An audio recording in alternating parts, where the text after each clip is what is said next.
Kahit piso, wala akong pera. Kasi matagal na din ako sa kanila, 7 years na, pero wala pa rin konsiderasyon. Napakasalbahe ng amo ni Kabayan. Alam nyo ba, 7 years siyang naninilbihan sa kanyang mga amo sa Kuwait. Uuwi lang sana siya sa Pilipinas para magpagaling dahil sa kanyang karamdaman. Pero ang ginawa ng kanyang amo, umaga pa lang, inihatid na siya sa airport kahit alas 10 pa ng gabi ang flight na walang perang binigay. Kaya't walang pasalubong at walang kapera-pera si Kabayan. Kaya't gutom ang inabot nito sa loob ng airport. Umiiyak, nalulungkot dahil sa lahat ng kabaitan na ginawa niya sa kanyang mga amo, ito pa ang isinukli sa kanya. Walang konsiderasyon kahit ang sahod niya ay hindi binigay. Pero sa kabila ng sinapit ni Kabayan, hindi siya pinabayaan ng Diyos dahil may dalawang mag-asawang busilak ang mga puso, handang tumulong sa mga nangangailangan. Kahit nakaarawan ng kanilang anak, ay mas inuuna nilang puntahan sa airport si Kabayan. Kahit na nawala na ang kanilang kontak, nagbabakasakali pa rin silang mahanap si Kabayan sa airport dahil basta nalang kinuha ng amo ang internet ni Kabayan nang iniwan siya sa airport. Narito ang buong video. So hopefully, ay dapat dito muna no? Dito pala. Dito. Sana makita natin.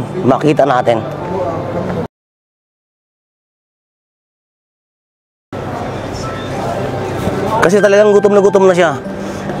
Mula morning, hinatid siya ng amo niya sa umaga pa lang. Pero gabi pang flight niya. Pwede magtanong? Ano na sa flight niyo? Ay, sir. 10:30? Yes po. Pangalan mo?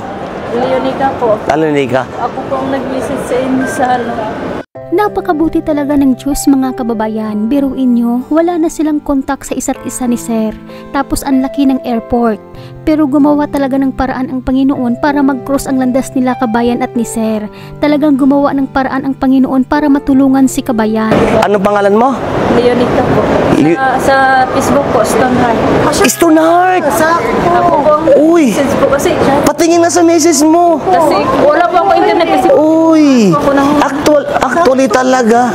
Kinuhaan po ako ng internet. Simula po kanina umaga, hinatid ako ng amo ko dito. Oo. Kinuha nilang internet ko.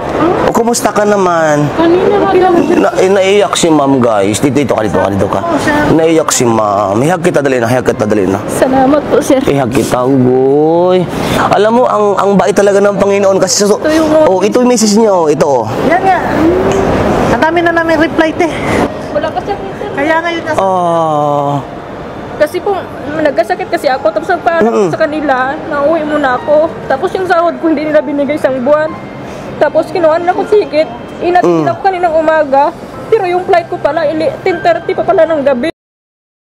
Kahit piso, wala akong pera. Kasi matagal na din ako sa kanila, 7 years na. Pero wala pa rin konsiderasyon. Kasi actually, kung nag-reply ka lang sana talaga, bala ko sana magdala ng hand carry. Tapos mga t-shirt. Sana ang problema, hindi ko kasi alam kung anong terminal So, nakapag-decide kami buong pamilya, is tsambahan na lang namin. Kasi sabi ko, kung 10:30 pa yan, malamang ang pinaka-check niya, alas 8 pa yan. Kinuha nila yung wifi ko. Ako naman yung bumili. 7 years ako sa kanila. Pero wala. For good ka na yan. Hindi pa po, babalik sana ako. Kaso lang yung itong ginawa nila sa akin. Hindi na lang po ako babalik. Maghanap na lang ako ibang trabaho. Alam nyo guys, ito lang sobrang bait ng Panginoon dahil nga ang reason talaga. Actually po, hindi to nag-reply. Nang tsambalan talaga kami na hanapin namin kasi imposible. Kasi sabi ko sa sarili ko, kung 10:30 pa naman yan, malamang alas 8 pansikin yan. Kapag sa pupunta ko sa airport talaga, for sure makilala ako ng ating mga kababayan. Sakto. Pagpasok ko siya talaga mismo yung nag-message sa atin na kinang umaga pa hinatid sa airport na walang kain talaga. Akin yung pera mi, first of all, ayan, ang pera natin.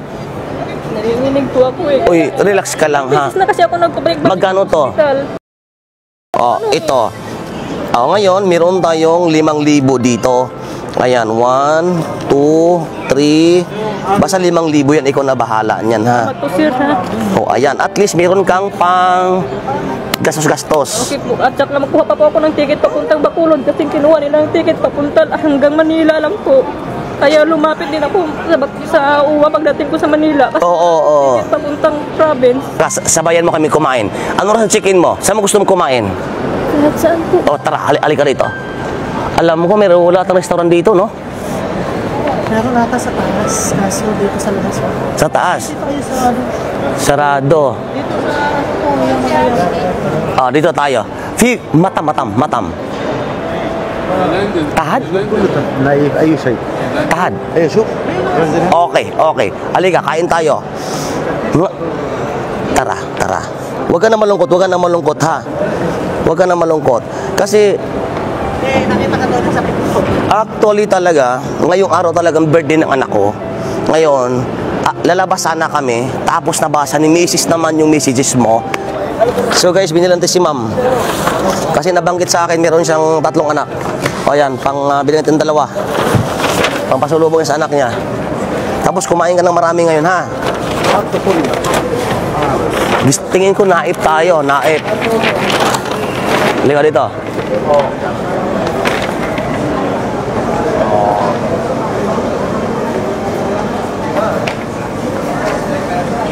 Habang ko muna dito.